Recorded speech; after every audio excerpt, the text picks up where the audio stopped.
오늘 저희가 함께 살펴볼 자료는요, 인도네시아의 아버지 부재 현상에 관한 한인포스트 기사입니다. 이 기사 딱 보니까 와, 시작부터 통계가 정말 충격적이더라고요. 유니세프 2021년 자료인데 인도네시아 아이들 5명 중에 1명, 그러니까 거의 20.9% 정도가 아버지의 일상적인 역할 없이 자란다는 거예요. 네, 이게 정말 그냥 한 가정의 문제다 이렇게 볼 수 없는 수치죠. 기사에서도 나오지만 단순히 이혼이나 사별 이런 것뿐만 아니라 아버지가 뭐랄까 경제적인 이유로 해외에 나가 계시거나 아니면 매일 너무 멀리 출퇴근하시거나 그런 경우가 많아서 생기는 현상이거든요. 근데 이게 왜 단순한 가정사를 넘어서 국가 미래에 대한 어떤 잠재적인 위협이다 이렇게까지 보는 걸까요?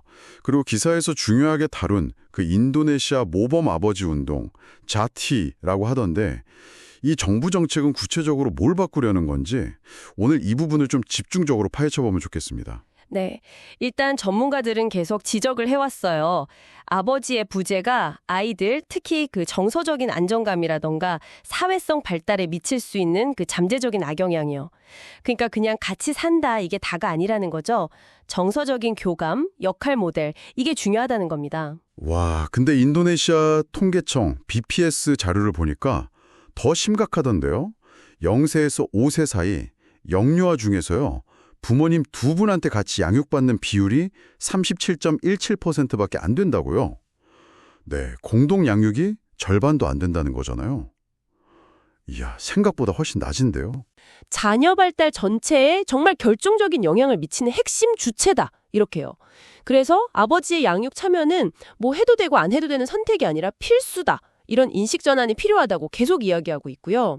이런 위기의식 속에서 인도네시아 정부가 이제 카드를 꺼낸 거군요. 그게 바로 자티, 인도네시아 모범 아버지 운동. 듣기에는 그냥 캠페인 같기도 한데 이게 그보다는 훨씬 큰 그림 같아요. 아버지 역할에 대한 사회 전체의 인식을 바꾸려는 그런 시도 맞나요? 맞습니다. 그리고 여기서 정말 흥미로운 지점이 있어요.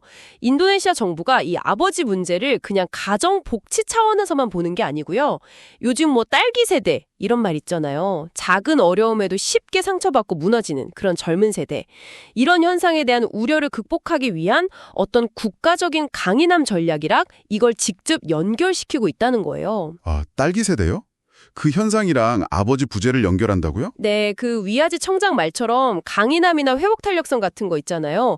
그런 건 가정에서 길러지는데 그때 아버지의 지지와 참여가 핵심이라는 거죠. 와, 아버지 역할 강화가 결국 미래 세대의 정신력 강화로 이어진다. 목표가 굉장히 거시적이네요.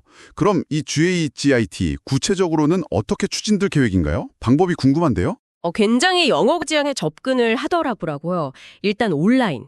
요즘 다 온라인 중요하니까 예를 들어서 결혼 준비 사이트 시압니카 같은 플랫폼을 통해서 예비 부부나 젊은 아버지들한테 필요한 정보도 주고 상담도 강화하고요. 또 지역사회 활동도 중요하게 봐요. 지역별로 모범 아버지 활동가 이런 분들을 양성해서 직접 캠페인도 벌이고요. 온라인이랑 지역 활동가. 그것만으로는 좀 부족할 수도 있을 것 같은데 더 깊이 들어가는 전략도 있나요? 네, 있습니다. 마을 단위까지 내려가요. 원래 있던 질 높은 가족마을 프로그램이랑 연계해서 아버지들 참여를 막 독려하는 모범 아버지 마을. 이걸 데카시라고 부르던데 이걸 만들 계획이래요. 그리고 학교 현장. 여기서는 아버지와 함께하는 학교, 세바야라는 프로그램을 도입해서 아버지가 학교 활동에 더 많이 참여하게끔 유도한다고 하고요. 와, 온라인 지역사회 마을 학교까지 진짜 촘촘하게 엮으려고 하네요. 네, 그렇죠. 상당히 체계적으로 보이기는 합니다.